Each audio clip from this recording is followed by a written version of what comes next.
ప్రాంతంలో ఏ పంట వేస్తున్నారో ఏ పంటకి ఎంత సాగునీరు అవసరం ఉంది, సాగునీటి అవసరాన్ని ఎలా తీర్చాలి అనే దాని మీద ఖచ్చితమైనటువంటి ప్రణాళిక ఇక్కడ ఉన్నటువంటి ప్రజాప్రతినిధులు కానీ రైతు సంఘ నాయకులు కానీ తెలియజేసినటువంటి అన్ని వివరాలని కూడా ఈరోజు ఈ సమావేశంలో క్రోడీకరించడం జరిగింది. దానికోసం 30వ తారీఖు 11వ నెల 2022నే ఈ రెండవ పంటకి నీరు విడుదల చేయాలనేటువంటిది ఈ సమావేశంలో తీర్మానించడం అయింది.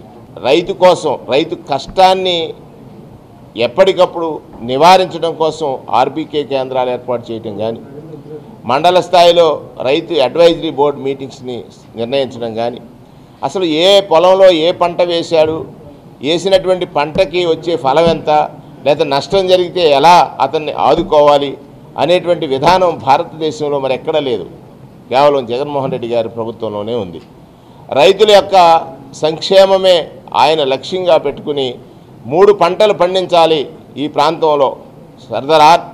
ఆర్థర్ కాటన్ గారు ఇచ్చినటువంటి ఏదైతే కాటన్ బ్యారేజ్ ద్వారా ఆయకట్టు ఉందో ఆయకట్టులో ఉన్నటువంటి అందరూ కూడా సుభిక్షంగా ఉండాలన్నా, సరైన పంటలు పండించాలన్నా ప్రణాళికని కరెక్ట్గా చేయాలనేటువంటిది వారి ఆలోచన. కనుకే జూన్ 1వ తారీఖు రిలీజ్ అనేది 20 years బ్యాక్ చూసాం మేము.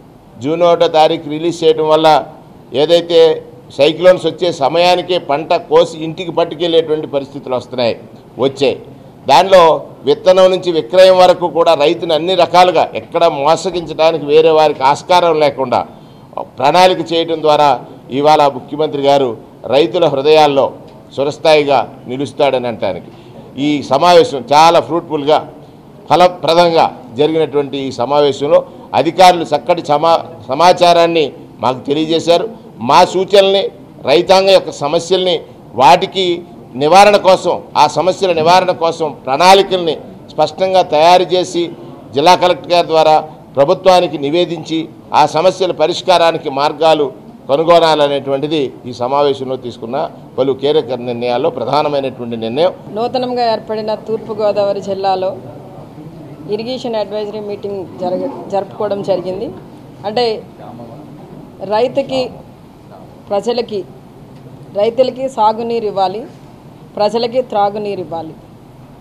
ఈ రబీ సీజన్లో రైతులందరికీ కూడా సకాలంలో నీరు అందించాలన్న ఉద్దేశం మన గౌరవ ముఖ్యమంత్రి వర్యులు మరి రైతన్నలకి ఏ విధంగా అండగా ఉంటున్నారో మన ప్రభుత్వం వచ్చిన దగ్గర నుండి ఏ విధంగా అడుగడుగున వారి కష్టాలని తీరుస్తూ వాళ్ళందరికీ కూడా ముఖ్యమంత్రి గారు ఏ విధంగా అండదండలుగా ఉంటున్నారో మనం చూస్తున్నాం.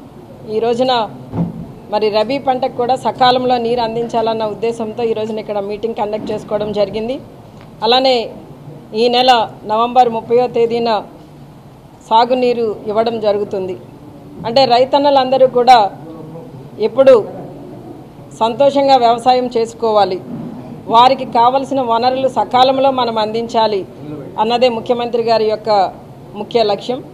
ఆ లక్ష్యంతోనే ఈ రోజున మేము కూడా ఆయన ఆధ్వర్యంలో పనిచేస్తూ ఈ రోజున ఈ అడ్వైజరీ మీటింగ్ కూడా కండక్ట్ చేస్తూ మరి అధికారులకి మేము సూచనలు ఇవ్వడం, మరి సలహాలు ఇవ్వడం, దాని మేరకు వారి కూడా కోఆపరేట్ చేస్తూ ఈ రోజున నవంబర్ 30వ తేదీన మరి రైతన్నలందరికీ కూడా ఈ నీరు సకాలంలో అందించే విధంగా చర్యలు తీసుకోవడం జరుగుతుంది.